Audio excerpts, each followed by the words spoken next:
오늘 새벽에 함께 볼 말씀은 마태복음 19장 1절에서 6절까지 말씀 우리 같이 보겠습니다. 마태복음 19장 1절부터 6절까지 말씀 한 목소리로 읽겠습니다. 예수께서 이 말씀을 마치시고 갈릴리를 떠나 요단강 건너 유대 지경에 이르시니 큰 무리가 따르거늘 예수께서 거기서 그들의 병을 고치시더라. 바리새인들이 예수께 나와 그를 시험하여 이르되 사람이 어떤 이유가 있으면 그 아내를 버리는 것이 옳으니까?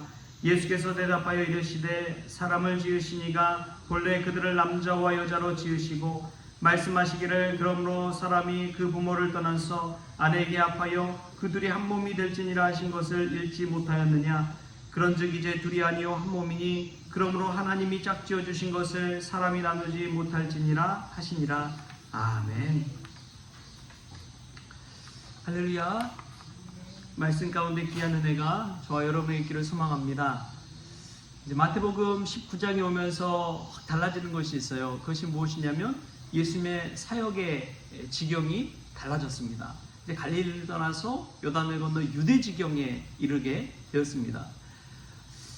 이스라엘 지도를 예수님 당시 이제 세 개로 나눌 수가 있습니다. 북부에 이제 갈릴리 지역, 그리고 중부에 사마리아 지역, 그리고 남부의 유대 지역, 이렇게 세 지역으로 나눌 수가 있는데 보통은 예수님께서 북부 지역에서 활동을 하셨거든요. 갈릴리 지역, 가버나움 지경, 갈릴리 호수 주변가로 해가지고 때로는 두로와 시돈 지경까지 가서 복음을 증거하시고 하셨는데 십자가 사역을 선포하시고 그리고 유대 지경을 향해서 점점 가까이 나아가는, 예수님의 십자가를 향해 나아가는 그 모습을 볼 수가 있습니다. 이 마태복음 19장 서두에 예수님께서 이제 지경을 달리하시고 십자가의 지경, 유대 지경으로 가까이 나아가는 것을 볼 수가 있습니다. 우리도 예수님이 그러하신 것처럼 십자가를 향해 더 가까이 나아가는 믿음의 성도가 될 수 있기를 바랍니다. 근데 오늘 예수님이 유대 지경을 갈 때 어떤 한 바리새인들이 예수님께 나와서 예수님을 시험합니다. 십자가 중심을 향해 나아갈 때 반드시 거쳐야 되는 것이 시험입니다. 시험에 드는 경우가 많이 있어요.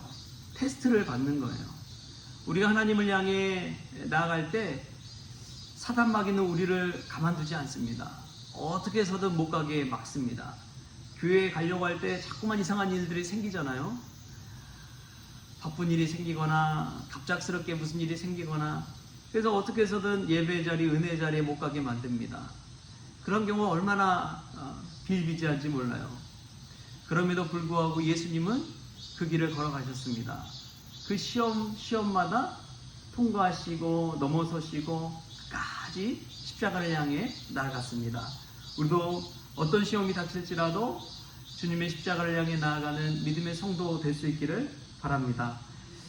오늘 예수님이 들으신 시험이 무엇이냐? 사람이 어떤 이유가 있으면 그 아내를 버리는 것이 옳으니까? 라는 질문을 받아요. 사람이 어떤 이유가 있으면 그 아내를 버리는 것이 옳으니까? 그 당시에 한 남자는 여러 명의 여자를 거느릴 수가 있었지요. 능력만 된다면 그랬습니다. 그런 시대 속에서 어떤 이유가 있을 때에 그 아내를 버리는 것이 합당하냐라는 그러한 물음을 예수님께 던진 것이죠. 사실 이 물음은 그 당시 유대 사회에서 논쟁이 많았던 이슈이기도 합니다. 그래서 어떤 학파는 버릴 수 있다, 어떤 이유에서든 아내를 버리고 새롭게 장가도 갈 수 있고 그렇다라고 한 학파도 있고, 어떤 학파는 아니다, 그래서는 안 된다, 하나님 짝지으신 것을 어떻게 그렇게 쉽게 할 수가 있느냐, 그러면서 엄격히 금지하는 학파도 있고, 과연 어떤 것이 옳으냐라고 이제 이야기하는 것이죠.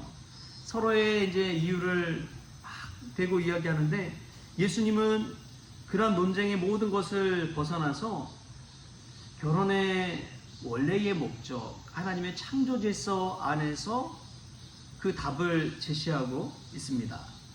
그 답은 하나님이 짝지어 주신 것을 사람이 나누지 못할지니라. 하나님이 짝져 주셨는데 그것을 어떻게 사람이 나누려고 하느냐, 그 이야기를 하는 거예요.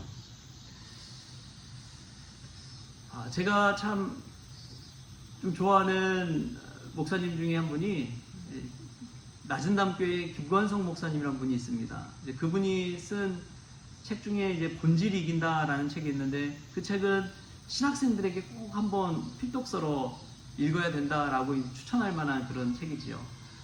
근데 이분의 뭐 책이나 설교 그런 것도 참 은혜스럽지만, 이분의 삶의 곡절을 들어보면 눈물이 안 날 수가 없습니다. 이분이 울산 출신인데, 이 목사님이 근데 아버지가 술 중독, 도박 중독이었어요. 그래서 어렸을 적에 형들도 있고 형님도 있고 누나들도 있고 자기가 막내인데, 어렸을 적에 늘 집에서 도박하는, 술 먹는, 담배 피는 그 아저씨들 속에서 잠을 청하고는 했다는 것입니다. 근데 이제 도박을 하면은 이길 때도 있고 질 때도 있잖아요. 근데 아빠가 지는 날이면 그렇게 엄마를 때리기 시작하는 거예요. 엄마를 때리는데 엄마가 막 머리에 피가 막 나고 두려움에 떨고, 그런 생활을 어린 시절부터 해왔던 것이죠. 그 어머니가 그렇게 맞고 새벽부터 나가서 일해서 돈 벌어와서 아이들 먹여 살리고, 아버지가 뭐 그런 일 하나요? 술 중독, 도박 중독인데. 근데 그 어머니가 늘 막내 아들 이 김관성 목사님을 안고, 내가 너 때문에 이 집을 못 떠난다. 내가 너 때문에 이렇게 가정폭력을 당하고 매일매일이 지옥 같지만 내가 너 때문에 이 집을 못 떠난다. 그런 이야기를 하면서 자랐다는 거예요. 하도 못 살겠어서 이제 형 누나들 찾아가면, 형은 조폭이어가지고, 한 번은 이 김관성 목사님이 슈퍼 가가지고 이제 몰래 물건을 슬쩍하다 잡혔나 봐요. 경찰서에 가 있었는데 이제 아버지는 못 오시니까 어머님도 일 가시고 형이 데리러 온 거죠. 형이 데리고 와서 끄집어내서 이제 이 김관성 목사님 엄청 때리는데, 우물가에서 마냥 죽을 정도로 몇 시간을 막 때리는 거예요.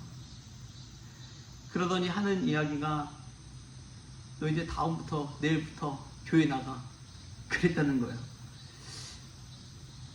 세상에 조폭 형한테 전도받는 사람은 자기밖에 없다고 그런 이야기를 하시더라고요.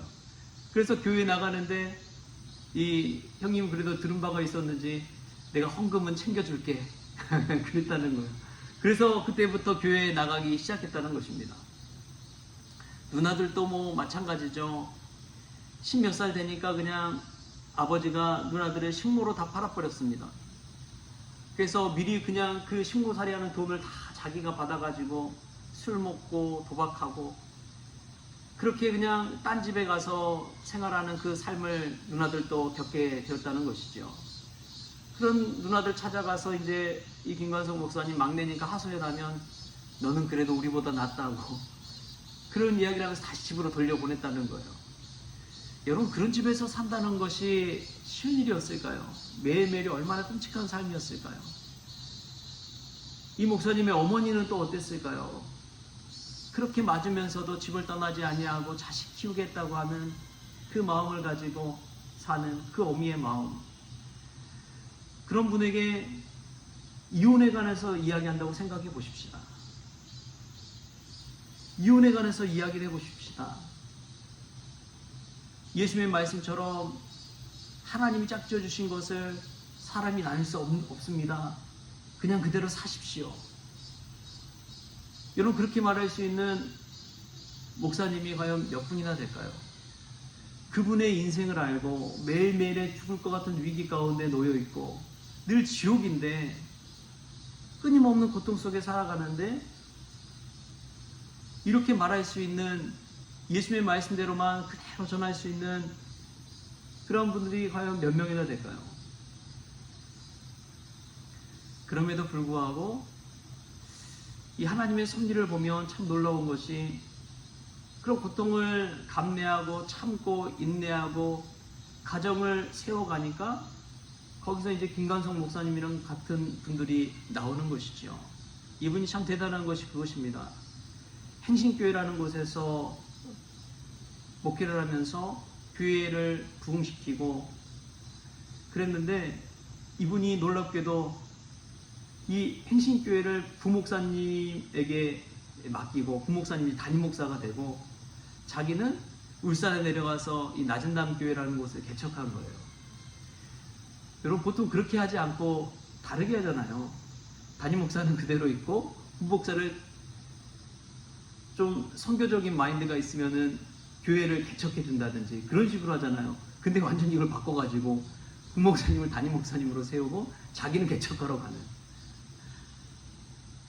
이러한 일들을 행하는 것을 보면서 이거 마음에 도전을 받는 것이죠. 그 가정을 지켜나간 그 어머니의 희생과 헌신과 땀과 피가 있었기 때문에 이 김관성 목사님이 목회자로서 하나님의 사역을 이뤄갈 수가 있었던 것이지요. 그 모든 고난에는 하나님의 뜻이 있는 줄 믿습니다. 지금도 수많은 이들이 이혼을 고민하고 있다고 합니다. 지금의 이혼뿐만 아니라 자식들 내보내고 나서 하는 황혼 이혼이 그렇게 급증하고 있대요. 이제 자식들도 다 출가시켰겠다. 더 이상 뭐 바랄 것도 없다. 이제 당치고 살 이유가 없다. 그래서 자식들 다 결혼시키고 황혼 이혼을 한다는 거예요. 따로 떨어져서 그냥 홀로 홀가분하게 산다는 것이죠. 여러분, 그런데 참 예수님은 이 하나님의 뜻 가운데서 하나님의 창조 질서를 이야기합니다. 도저히 사람이 나눌 수 없는 그 창조 질서를 이야기해요. 여러분, 사람이 태어나서 자라나서 보면은 부모를 선택할 수 있습니까? 내가 이 부모 밑에서 태어나야겠다 선택하고 이 땅에 오신 분이 있나요? 없지요. 나고 나서 보니까 부모님 밑에서 태어나는 것, 그것은 사람이 정할 수가 없는 것입니다. 사람이 정할 수가 없는 것이 있는 거예요. 인연도 천생연분도 하나님께서 짝지어 주신 것인 줄 믿습니다. 여러분, 그 믿음으로 사십시오. 어떤 어려움이 있더라도 하나님 뜻하신 바가 있다는 것을 기억하시고, 그 믿음 안에서 살 때 자식들이 나중에 그 어미의 고충을 다 알고 그 아비의 고충을 다 알고 믿음 안에서 자라난다는 거예요. 여러분, 참 놀라운 것이 이혼한 가정 밑에서 자라난 자녀들은 또 그런 아픔을 겪을 확률이 훨씬 더 높다고 합니다. 부모님을 그대로 닮아가는 거예요. 그래서 더 무서운 세상이라는 것이죠. 우리가 오늘 이 본문 말씀에서 어떤 어려움이 있더라도 하나님 말씀, 믿음 중심, 말씀 중심으로 세워져서 그 모든 고난에도 하나님의 뜻이 있다는 것을 기억하고 아름다운 가정, 천국 가정 세워갈 수 있길 바랍니다. 우리가 세워가는 그 천국 가정이 이후에 자녀들에게도 더 아름다운 가정으로, 믿음의 가정으로 세워지기 때문에 그렇습니다. 우리가 어떤 행실을 하느냐에 따라서 우리가 모든 하는 일들이 믿음의 이정표가 되어서 자녀들이 우리의 발걸음을 따라서 또 믿음의 길을 걸어가고 가정을 세워가고 천국을 이뤄간다는 것, 여러분, 그 사실을 꼭 기억할 수 있게 바랍니다. 그걸 생각할 때 우리의 감정과 우리의 생각과 우리 기분에 따라서 가정생활하는 것이 아니라 하나님 말씀과 믿음의 법도를 따라서 아름다운 가정 세워가는 그러한 저와 여러분 될 수 있기를 주신 예수님의 이름으로 축원합니다. 기도하겠습니다. 하나님 아버지, 예수님께서 갈릴리 지경에서 유대 지경 십자가로 더 가까이 나아가는 것을 봅니다. 우리도 날마다 어떤 시험이 있든지 주님의 십자가를 향해 나아가게 하여 주옵소서. 숱한 어려움이 가정 가운데 펼쳐질 때가 얼마나 많은지요. 그 모든 어려움 속에서도 하나님의 뜻이 있음을 기억하게 하여 주시고, 이 고난을 인내로 참고 견디며 가정을 세워갈 때에 우리 자녀들이, 우리 후손들이, 우리 다음 세대가 아름다운 믿음의 가정, 천국 가정을 세워간다는 사실을 깨닫고 오늘도 말씀의 법도 안에 살아갈 수 있도록 주님 도와 주옵소서. 예수님 중심으로 예수님이 세우신 가정 이뤄갈 수 있도록 주님 주장하여 주옵소서. 흔들리는 마음, 흔들리는 생각 하나님의 말씀으로 붙잡아 주셔서 주의 말씀은 내 발의 등이요 내 길의 빛이니이다 라는 고백을 가지고 오늘도 말씀 붙들고 살아가게 하여 주옵소서. 이후에 하나님께서 아름다운 가정, 천국 가정 더 세워가게 하여 주실 줄 믿사옵고 거룩하신 예수 그리스도의 이름으로 감사하며 기도하옵나이다. 아멘. 우리 주님이 가르치신 기도로 오늘 새벽 기도를 마치겠습니다. 하늘에 계신 우리 아버지여, 이름이 거룩히 여김을 받으시오며 나라가 임하시오며 뜻이 하늘에서 이루어진 것 같이 땅에서도 이루어지이다. 오늘 우리에게 일용할 양식을 주시옵고 우리가 우리에게 죄진 자를 사하여 준 것 같이 우리 죄를 사하여 주시옵고 우리를 시험에 들게 하지 마시옵고 다만 악에서 구하시옵소서. 나라와 권세와 영광이 아버지께 영원히 있사옵나이다. 아멘.